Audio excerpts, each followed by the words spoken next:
teman-teman semuanya, kami dari kelompok 2. Udah siap belajar bareng kita?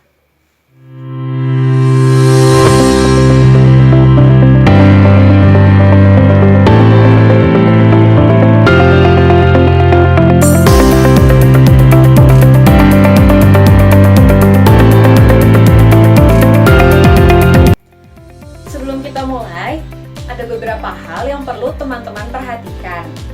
Yang pertama, teman-teman diharapkan tidak men-skip video ini ya, supaya materi yang kami sampaikan dapat teman-teman terima dengan baik. Selain itu, teman-teman juga diharapkan untuk tetap fokus selama mendengarkan pemaparan materi. Kalau begitu, tanpa berlama-lama lagi, yuk mari kita mulai.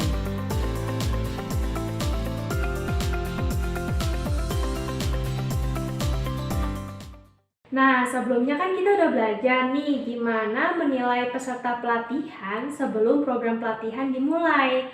Hal tersebut akan membantu kita untuk mengetahui isi kursus, untuk mendapatkan materi kasus, dan juga untuk membangun hubungan awal dengan peserta pelatihan. Nah, sekarang kita bakal belajar gimana cara untuk membuat tujuan pelatihan. Tahap-tahapnya gimana sih? Nah, yang pertama itu ada setting learning goals. Yang kedua ada selecting objective. Yang ketiga ada specifying objective. Yang keempat ada expressing objective. Dan yang terakhir ada communicating training objective to others. Yuk kita mulai aja. Selamat pagi, perkenalkan saya Rizkaila Putri. Pada hari ini saya akan membawakan materi seputar bagaimana cara menjadi trainer yang baik dalam membuat sebuah training. Untuk membuat sebuah pelatihan, trainer perlu memahami siapa saja peserta yang akan ikut belajar. Lalu yang paling penting adalah bagaimana membuat peserta ikut berpartisipasi, menghargai dan memahami topik training. Saat Anda membuat pelatihan, Anda perlu memikirkan langkah-langkah apa saja yang perlu dicapai untuk mencapai objektif pelatihan. Jika Anda tidak jelas mengenai apa objektif atau tujuan dari pelatihan, Anda mungkin mengabaikan beberapa pengalaman yang dibutuhkan oleh peserta. Contohnya adalah Anda sebagai seorang pelatih sedang mengajar tentang leadership, tetapi Anda kurang tepat dan maksimal dalam menyampaikan materi karena Anda melewatkan atau tidak memahami apa saja poin yang harus disampaikan dalam menjadi seorang leader. Ketika Anda menetapkan tujuan pelatihan, Anda juga mengatur dengan tepat berapa banyak materi yang akan Anda sampaikan. Untuk memutuskan topik pokok ini, Anda perlu memahami tipe pembelajaran setiap orang yang berbeda-beda. Disingkat sebagai ABC, yaitu Active Learning, Behavioral Learning, Cognitive Learning. Dengan memahami tipe pembelajaran ini, Anda dapat menentukan tipe belajar seperti apa yang cocok dengan materi yang ingin Anda sampaikan. Affective Learning merupakan tipe pembelajaran yang muncul pada perasaan, sikap, dan preferensi. Jika Anda ingin peserta memperhatikan situasi, prosedur atau produk yang ingin dibawakan dalam training, tentu Anda ingin membentuk sebuah pembelajaran yang memberikan stimulus pada sisi afeksi. Seperti contohnya, bisa meminta para peserta menceritakan reaksi mereka di minggu pertama mereka bekerja, atau supervisor yang belajar mengeksplorasi perasaan mereka dalam mengatur pekerjaan karyawan yang sebelumnya adalah rekan kerja mereka. Lalu, behavioral learning merupakan pengembangan kompetensi seseorang dalam mempraktikkan keterampilan yang sudah dipelajari dan diterapkan pada kehidupan sehari-hari atau dalam pekerjaan mereka. Seperti contohnya, peserta mengikuti pembelajaran karyawan baru dalam menggunakan mesin kartu waktu atau staf perawat mempraktikkan cara-cara efektif dalam mempersiapkan pasien praoperasi.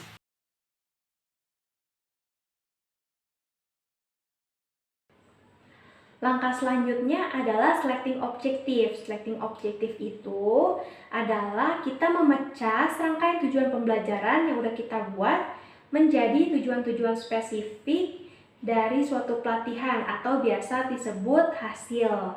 Nah, tujuan-tujuan spesifik itu harus mewakili pencapaian konkret yang ingin dicapai dari suatu pelatihan. Setiap tujuan pembelajaran memiliki satu atau lebih tujuan spesifik yang ketika terpenuhi akan mengidentifikasi pencapaian dari tujuan pembelajaran tersebut. Contohnya, ada seorang pelatih dalam seminar peminjaman berjangka untuk bankir. Dia menetapkan tujuan pembelajaran kognitifnya yaitu agar peserta terbiasa dengan bisnis utama dan pertimbangan hukum dalam menyusun perjanjian pinjaman berjangka yang akan memenuhi kebutuhan bank dan nasabah. Hasil yang ingin dia capai juga termasuk dengan kemampuan untuk menganalisis organisasi perusahaan dan laporan keuangan yang kompleks, serta untuk memahami bagaimana fasilitas kredit yang kompleks itu terstruktur. Akhirnya, tujuan pelatihan yang dipilih adalah setelah seminar selesai, peserta mampu untuk 1. Mengidentifikasi resiko kredit utama dalam berbagai situasi peminjaman yang kompleks. Yang kedua, menganalisis struktur perusahaan dari suatu organisasi dengan beberapa anak perusahaan, dengan penekanan pada entitas atau wujud pemberi pinjaman yang sesuai. Yang ketiga, mengidentifikasi masalah manajemen utama untuk setidaknya 3 perusahaan yang mencari fasilitas pinjaman berjangka. Untuk tujuan pembelajaran perilaku penerapan, strategi peminjaman berjangka di tempat kerja, hasil yang ingin dicapai termasuk dengan penyusunan perjanjian pinjaman berjangka untuk ditinjau oleh petugas bank yang lebih berpengalaman. Tujuan yang dikembangkannya adalah saat selesai seminar, peserta dapat yang pertama, menyusun usulan struktur kredit berjangka untuk 3 perusahaan yang dianalisis sebelumnya. Yang kedua, menyusun persyaratan untuk masing-masing kredit dan mendiskusikannya dengan pengacara bank yang tepat. Yang ketiga, memantau setidaknya 2 fasilitas kredit berjangka yang sedang berjalan dan menulis keringanan serta amandemen yang sesuai. Akhirnya, pelatih juga ingin memasukkan tujuan pembelajaran afektif, yaitu peserta akan menghargai kepentingan peminjam dan pemberi pinjaman dalam pinjaman berjangka. Jadi, tujuan yang dikembangkan adalah setelah seminar selesai, peserta mampu untuk yang pertama, mengidentifikasi perasaan pribadi mereka mengenai resiko bisnis dan perlindungan. Yang kedua, mendukung tujuan masing-masing pihak untuk perjanjian pinjaman berjangka, kecuali jika tujuannya tidak dapat terjadi di waktu yang sama. Kadang-kadang pelatih memiliki banyak tujuan yang dimasukkan dalam pelatihan.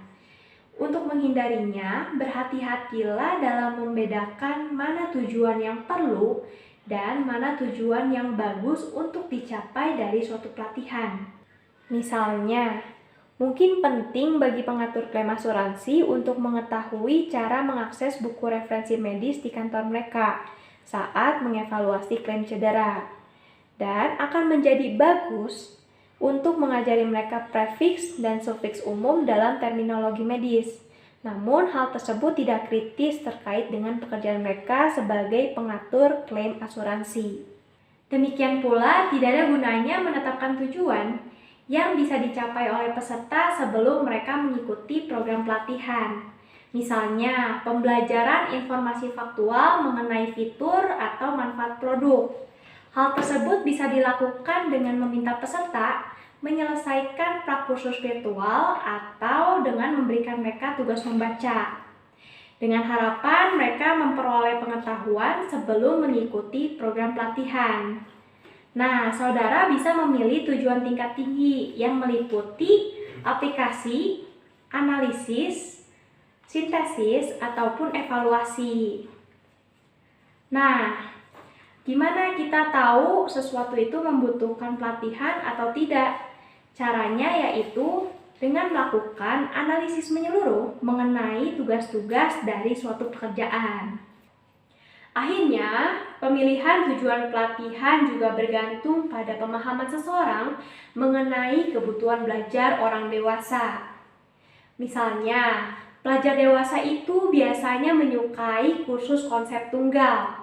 Biasanya mereka ingin melihat nilai langsung dari pengetahuan dan keterampilan yang diajarkan kepada mereka. Mereka membutuhkan informasi mengenai signifikansi dan penerapan dari topik pelatihan. Mereka suka membangun pengalaman sebelumnya, dan mereka juga berharap mendapatkan kesempatan untuk bisa menghubungkan apa yang mereka ketahui sebelumnya atau yang mereka pikirkan dengan apa yang diajarkan dari pelatihan.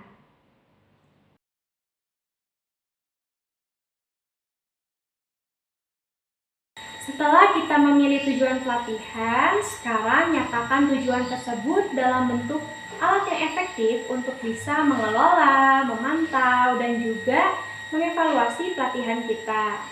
Biasanya format tujuan itu seperti setelah program ini selesai, peserta akan mampu titik-titik-titik.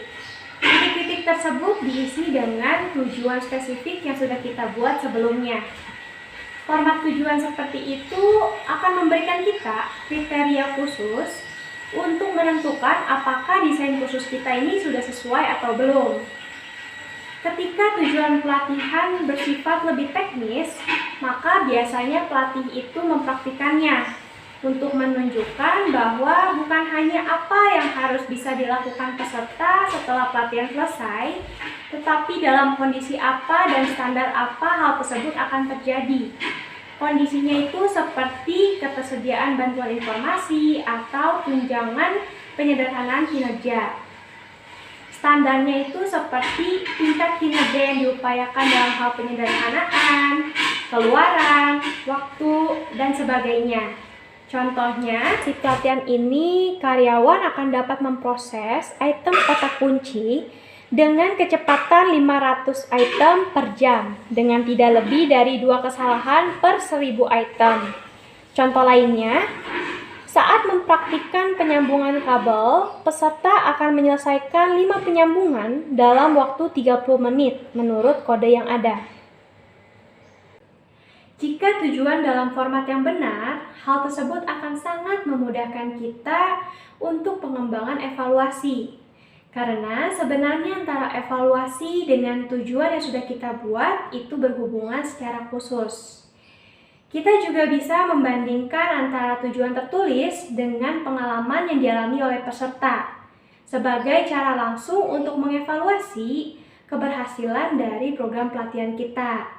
Namun, kita juga perlu berhati-hati untuk menghindari menetapkan tujuan yang over-specifying, terlebih untuk program pelatihan yang non-teknis.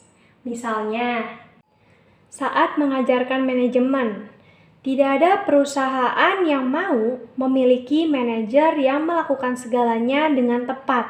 Tepat di sini maksudnya seperti plok dengan buku, tanpa adanya gaya pribadi mereka dalam melakukan hal-hal tersebut. Jadi, seringkali tugas kita itu bukanlah melatih, tetapi mendidik.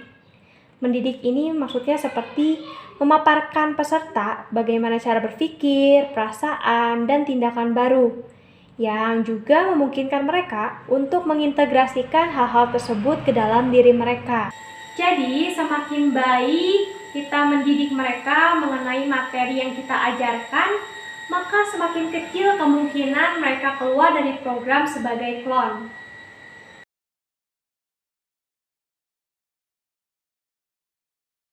Sekarang kita masuk pada poin yang keempat, yaitu expressing objectives.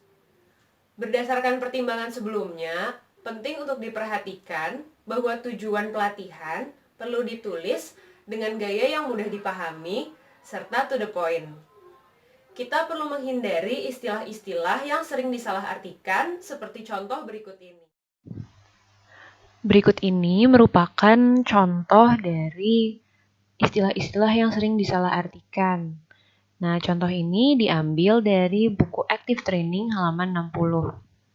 Contohnya, di sini untuk keterampilan pengetahuan, istilah yang sering disalahartikan adalah untuk mengetahui, untuk belajar. Nah, di sini juga dicantumkan ada behavior terms yang dapat digunakan untuk menulis tujuan pelatihan. Contohnya, untuk menulis, untuk menentukan, untuk mengulangi, untuk memberi nama, dan daftar. Untuk contoh yang lebih lengkap, teman-teman dapat membukanya pada buku Active Training halaman 60. Selain itu, gunakan juga kata kerja yang spesifik agar membantu anggota kelompok atau sponsor program pelatihan pada saat mengevaluasi program. Berikut ini ada contoh dari kata-kata kerja spesifik yang sering digunakan dalam menulis tujuan pelatihan. Pada contoh ini terdapat beberapa kata kerja spesifik yang sering digunakan dalam menuliskan tujuan pelatihan. Namun, ini hanya beberapa dari contoh yang ada di buku Active Training saja. Jika teman-teman ingin melihat contohnya yang lebih lengkap, teman-teman dapat membuka buku Active Training halaman 61. Di sana ada lebih banyak lagi contoh kata kerja spesifik yang sering digunakan.